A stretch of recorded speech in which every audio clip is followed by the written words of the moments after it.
समय की बात है। रायगढ़ रियासत में विक्रम सिंह नाम का एक राजा रहा करता था। राजा बहुत ही दयालु और उदार था। सभी राज्य के लोग राजा को बहुत सम्मान किया करते थे। लेकिन राजा का एक मंत्री था, इंद्रसेन, जो बहुत ही लालची और बेईमान था। बोलो मंत्री, हमारे राज्य में सब कुशल मंगल तो है? कई दिनों से हमारे खराब स्वास्थ्य के कारण हम अपने राज्य के लोगों की खबर ही नहीं ले पाए। जी महाराज, आप चिंता मत कीजिए, राज्य में सब कुशल मंगल है महाराज। बस वो कई दिनों से राज्य के गरीब लोगों को शाही खजाना नहीं गया है। महाराज, अगर आप अनुमति दे तो आज थोड़ा शाही खजाना बांट दिया जाए महाराज। अरे हाँ हाँ, क्यों नहीं मंत्री। हमारे राज्य के गरीब लोगों के लिए हमारे शाही खजाने के द्वार हमेशा खुले हैं।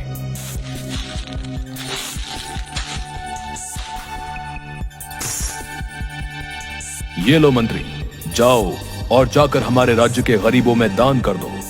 हमारे रहते हुए हमारे राज्य के लोगों को परेशानी नहीं होनी चाहिए। जाओ। जी महाराज, जैसी आपकी आज्ञा।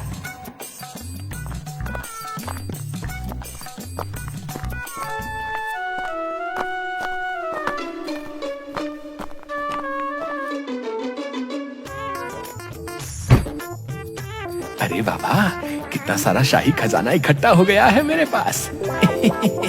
बेचारे हमारे बेवकूफ महाराज जानते ही नहीं कि उनका दिया शाही खजाना कहीं और नहीं बल्कि मेरे ही पास आता है। एक दिन मैं इस राज्य में सबसे अधिक धनवान बन जाऊंगा। अगली सुबह राजा के महल के द्वार पर बहुत लंबी लंबी मूंछों वाला साधु आया। हमें महाराज से मिलना है, हमें महल में जाने दे। हम बड़ी दूर से यात्रा करके आए हैं, दया करो साधु पर। अच्छा ठीक है, लेकिन अभी महाराज सभागृह में है, तुम्हें प्रतीक्षा करनी होगी। नहीं, हमें प्रतीक्षा नहीं करनी, हमें अभी महाराज से मिलना है। हमें बहुत जोरों की भूख लगी है। सुना है महाराज बहुत दयालु हैं। जाओ, जल्दी जाओ, महाराज को सूचना दो कि हम उनसे मिलना चाहते हैं। अच्छा ठीक है, मैं जाता हूं महाराज के पास और बताता हूं उन्हें तुम्हारे बारे में।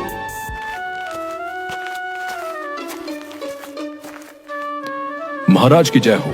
बाहर महल के द्वार पर कोई लंबी लंबी मूंछों वाला साधु आपसे भेंट करना चाहता है महाराज। बोल रहा है भूखा है, क्या किया जाए महाराज? अरे मूर्ख, कोई भूखा साधु हमारे द्वार पर है। जाओ और जल्दी उस साधु को लेकर आओ, जाओ।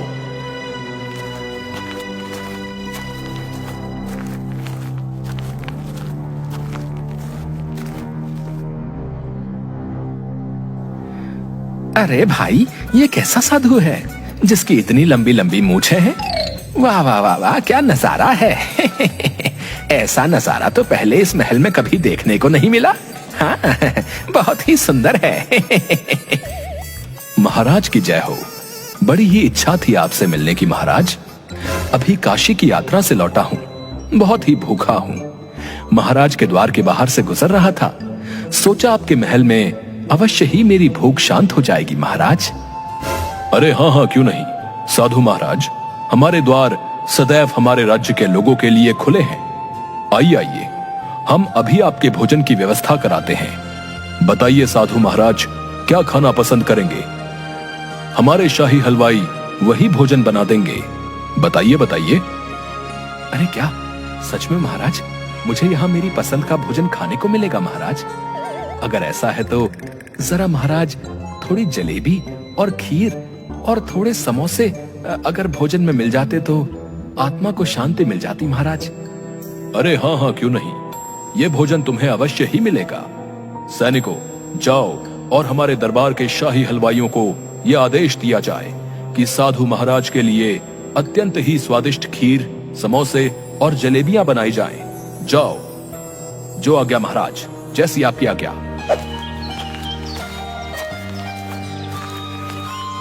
जिसके बाद शाही हलवाई को यह संदेश जाता है कि साधु महाराज के लिए भोजन बनाया जाना है।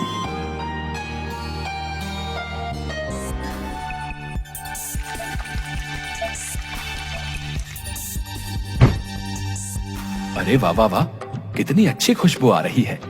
अरे वाह वाह, बहुत ही मजेदार। आहा हा हा, आज तो खूब पेट भर कर खाऊंगा। हाँ, लीजिए साधु महाराज, आपका भोजन आ गया है, शुरू कीजिए। राजा के ऐसा बोलते ही साधु अपनी बड़ी बड़ी मूंछों पर ताव देते हुए खाने लगता है और देखते ही देखते कुछ देर में सारा भोजन खा जाता है। महाराज, थोड़ी भूख शांत नहीं हुई। अभी अगर थोड़ा और भोजन मिल जाता तो अच्छा होता महाराज।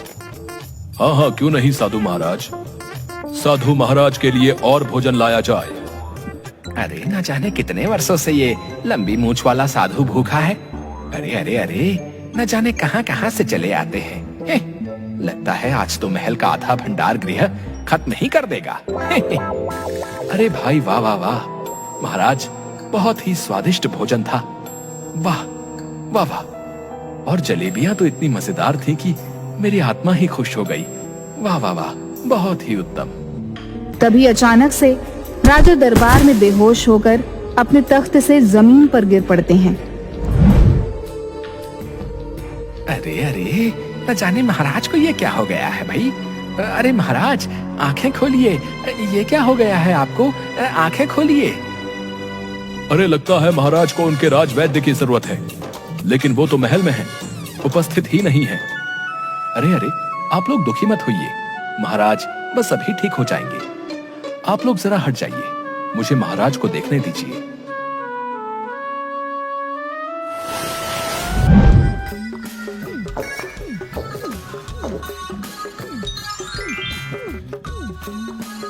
अरे महाराज, आप ठीक हैं? हम तो आपकी ये दशा देखकर बहुत ही विचलित हो गए थे महाराज। जी महाराज, आप ठीक हो गए महाराज, लेकिन ये साधु बाबा की ही वजह से हो पाया। इनकी दी इस दवा से ही आप ठीक हुए महाराज। आपका बहुत बहुत धन्यवाद साधु महाराज। न जाने हमें क्या हो चला है, हमारी खुद कुछ समझ में नहीं आ रहा। लगता है हमें कोई गंभीर बीमारी हो गई है, जिसकी वजह से हमें बहुत कमजोरी महसूस होती है। और इस समय हमारे राजवैद्य भी महल में उपस्थित नहीं है, जो हमें बता सकें कि हमें क्या हुआ है। लेकिन आपकी वजह से हम अपनी मूर्छित अवस्था से बाहर आ सके। हम आपसे बहुत प्रसन्न हुए। आज से आप इसी महल में रहेंगे। आपका बहुत बहुत धन्यवाद महाराज। लेकिन क्षमा महाराज, मैं तो एक साधु हूं, जो जगह जगह भिक्षा मांगकर अपना गुजर बसर करता है। लेकिन मैं यहां महल में कैसे? देखो, ये हमारा आदेश है। आज से आप हमारे महल के राजगुरु बनकर इस महल में रहेंगे। अच्छा ठीक है महाराज, जैसी आपकी आज्ञा। अरे अरे, ये क्या किया महाराज ने? इस लंबी लंबी मूंछ वाले साधु को यहाँ इस महल में राजगुरु बना दिया। नहीं नहीं नहीं नहीं, ये कोई मामूली सा साधु नहीं लगता है, जरूर कोई पाखंडी है।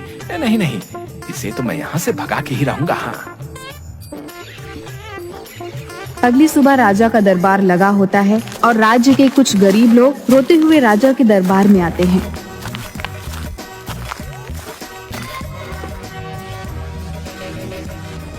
महाराज, हमारी सहायता कीजिए महाराज, हमारे बाल बच्चे भूखे मर रहे हैं महाराज। ये क्या किया आपने महाराज? आपसे हमारे जीवन यापन के लिए जो धन मिल रहा था, आपने वो भी बंद कर दिया महाराज। अरे, ये आप लोग क्या बोल रहे हैं? हमने कोई धन बंद नहीं किया है, बल्कि कल ही तो हमने आप लोगों के लिए अपने शाही खजाने का कुछ हिस्सा भेजा है। लेकिन महाराज, हम सच बोल रहे हैं, कुछ भी धन नहीं मिला है, जिसकी वजह से हमारे पास न तो कुछ है और न हमारे घरों में एक भी अनाज का दाना है महाराज। हम बहुत दुखी हैं महाराज। मंत्री, ये हम क्या सुन रहे हैं? हमने कल जो तुम्हें धन दिया था, क्या हुआ उसका? बताओ हमें, क्या हुआ? क्या तुमने हमारे साथ विश्वासघात किया है? हम इसकी सजा तुम्हें अवश्य ही देंगे। नहीं नहीं महाराज, हमें क्षमा कर दीजिए। वो कल हम जब राज्य में आपका दिया धन बांटने जा रहे थे, तो रास्ते में कुछ चोरों ने हमें घेर लिया था महाराज। वो सारा धन लेकर भाग गए। हमारी कोई गलती नहीं है महाराज। मुझे लगा आप मुझ पर बहुत क्रोधित होंगे, तो आपको नहीं बताया महाराज। हमें क्षमा कर दीजिए। मंत्री, तुम ये क्या बोल रहे हो? हमारे मंत्री होकर चोरों से डर गए और वो चोर सारा धन लेकर भाग गए? क्या इसलिए हमने तुम्हें अपना मंत्री चुना है? बताओ हमें, नहीं नहीं महाराज, हमें क्षमा कर दीजिए, वो चोर बहुत ही ताकतवर थे महाराज, हमसे भूल हो गई महाराज, हम डर गए थे, हमें क्षमा कर दीजिए महाराज, आप तो बहुत ही दयालु हैं महाराज, दया कीजिए। अच्छा ठीक है मंत्री, ये तुम्हारी पहली भूल थी, इसलिए हमने तुम्हें माफ किया, लेकिन ध्यान रहे आगे से कुछ भी ऐसा ना हो, वरना हम तुम्हें अवश्य ही दंड देंगे। लेकिन इसके लिए भी तुम्हें अवश्य ही दंड दिया जाएगा। तुम्हें 2 रोज तक भोजन नहीं दिया जाए, ये हमारा आदेश है। हम आप सभी लोगों से क्षमा मांगते हैं। हमारे मंत्री की भूल की वजह से आप लोगों को परेशानी उठानी पड़ी, लेकिन अभी आप लोग दुखी मत होइए, रुकिए आप लोग। राजा उस धन को उन सभी लोगों को अपने हाथ से बांट देता है, जिससे सभी लोग बहुत खुश हो जाते हैं।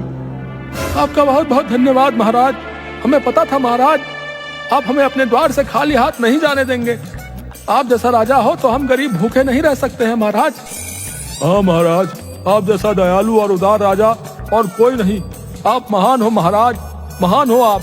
अच्छा अब हम चलते हैं।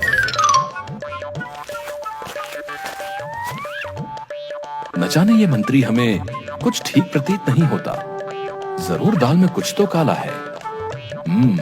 लगाऊंगा, पता लगाऊंगा इस मंत्री का।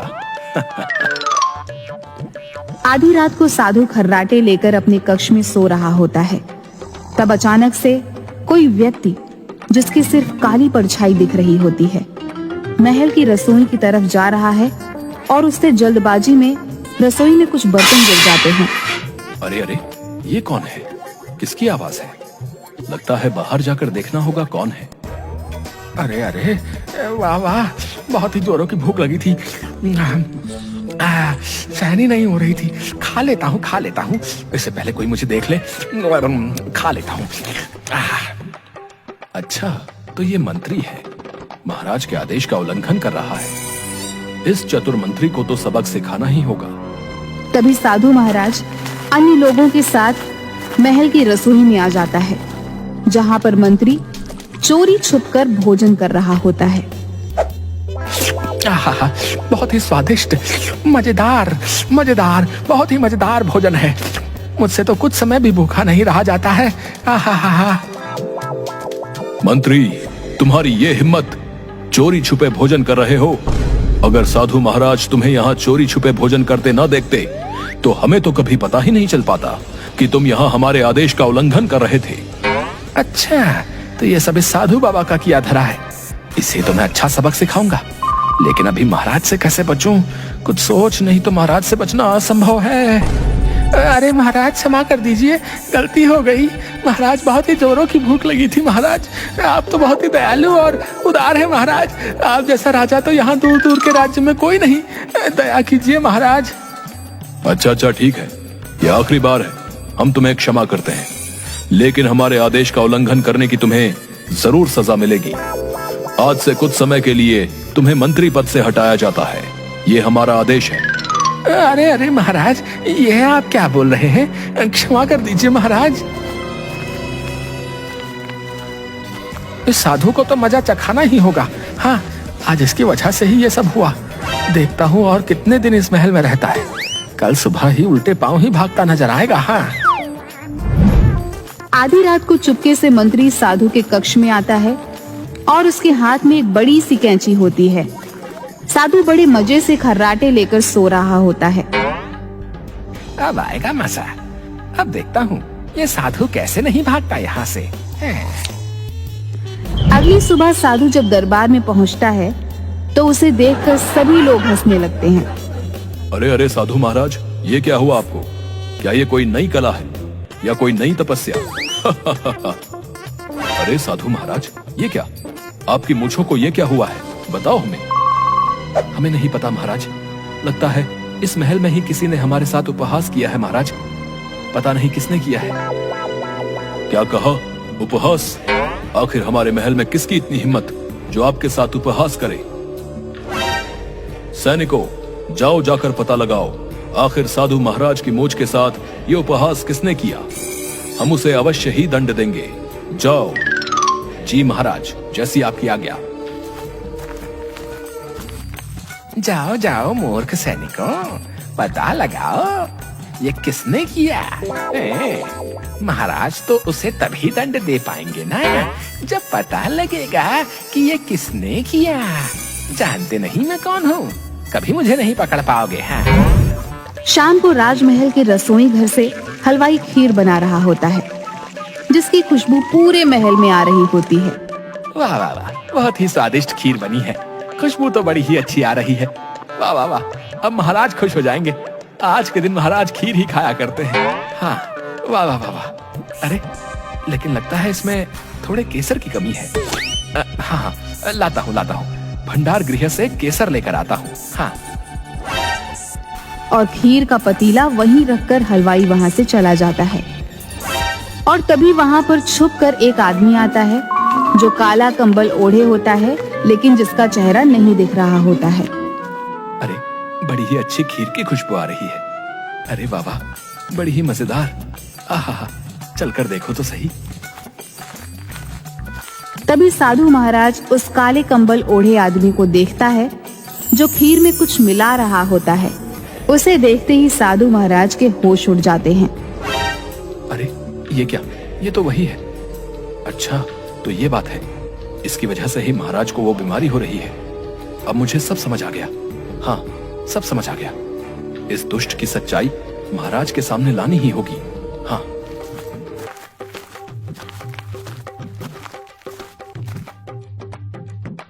ये लीजिए महाराज, आपकी पसंदीदा खीर। आज के दिन आप यही खाना पसंद करते हैं। लीजिए महाराज, खाइए। हाँ हाँ, क्यों नहीं, लाइए दीजिए हमें। रुकिए महाराज, ये खीर मत खाइए महाराज, रुक जाइए। साधु की यह बात सुनकर दरबार में उपस्थित सभी लोग हैरान हो जाते हैं। ये आप क्या बोल रहे हो साधु महाराज? आखिर क्यों नहीं खा सकते हम ये खीर? बताओ हमें, आखिर क्या बात है? आप अधिक विचलित प्रतीत होते हो, बताओ हमें। अभी बताता हूँ महाराज। ये लीजिए मंत्री जी, ये खीर खाकर बताएं तो जरा, आखिर स्वादिष्ट है या नहीं, बताएं।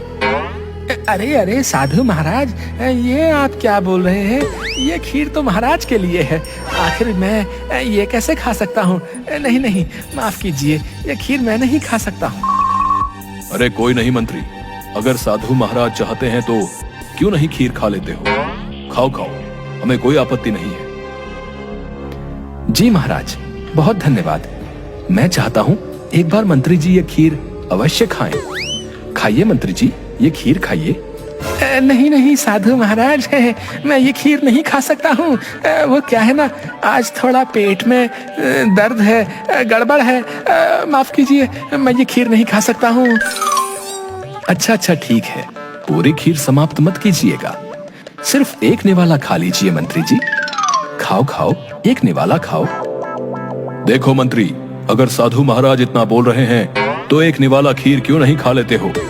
ये हमारा आदेश है, तुम्हें एक निवाला खीर का खाना ही होगा। मुझे माफ कर दीजिए महाराज, मुझसे बहुत बड़ी भूल हो गई महाराज, क्षमा कर दीजिए। मैं अपने लालच में अंधा हो गया था महाराज, क्षमा कर दीजिए, ये सब मैंने ही किया। ये खीर मैं नहीं खा सकता हूँ महाराज। अरे आखिर तुम कहना क्या चाहते हो मंत्री? कैसी क्षमा मांग रहे हो हमसे, और क्यों नहीं खा सकते हो ये खीर, बताओ हमें। मैं बताता हूं महाराज। ये देखिए महाराज, आपका मंत्री एक लालची और दुष्ट है। आपकी बीमारी का कारण ये दवा है। ये दवा धीरे धीरे इंसान को कमजोर कर देती है महाराज, जिसके थोड़े समय बाद वो इंसान जीवित नहीं बचता। आज जब मैंने इस मंत्री को चोरी छुपे आपके लिए बनाई खीर में इसे मिलाते देखा, तो मैं पता लगाने इसके कक्ष में गया, जहां मुझे ये दवा मिली। जिसके बाद मुझे ये ज्ञात हुआ कि आपकी बीमारी का कारण ये दवा है जो ये दुष्ट मंत्री आपको देता है। मंत्री, तुम्हारा ये दुस्साहस, तुम ही वो दुष्ट थे जो हमारे ही महल में रहकर हमारे साथ छल कर रहे थे। तुम हमें मारना चाहते थे। सैनिकों, मंत्री को बंदी बना लिया जाए। नहीं नहीं महाराज, मुझे क्षमा कर दीजिए। साधु ने जो भी कहा वो सच है महाराज। मैं अपने लालच में अंधा हो गया था महाराज। मुझे सबसे धनी, सबसे ताकतवर बनना था महाराज, और ये तभी संभव हो सकता था जब मैं इस राज्य का राजा बन जाऊं। लेकिन ये आपके जीवित रहते संभव नहीं था महाराज। इसलिए आपको अपने मार्ग से हटाने के लिए मैंने आपको यही दवा देनी शुरू कर दी महाराज, जिससे आपके स्वास्थ्य को हानि पहुंचना भी शुरू हो गया था। लेकिन आज इस साधु ने मेरा सारा खेल समाप्त कर दिया। मुझे क्षमा कर दीजिए महाराज। हमने तुम्हें अपना विश्वास पात्र समझा और तुमने हमारे साथ ही छल किया। तुम हमें मौत के घाट उतारना चाहते थे। हम इसके लिए तुम्हें कठोर दंड देंगे। सैनिकों, जाओ ले जाओ इस दुष्ट को और डाल दो कारावास में।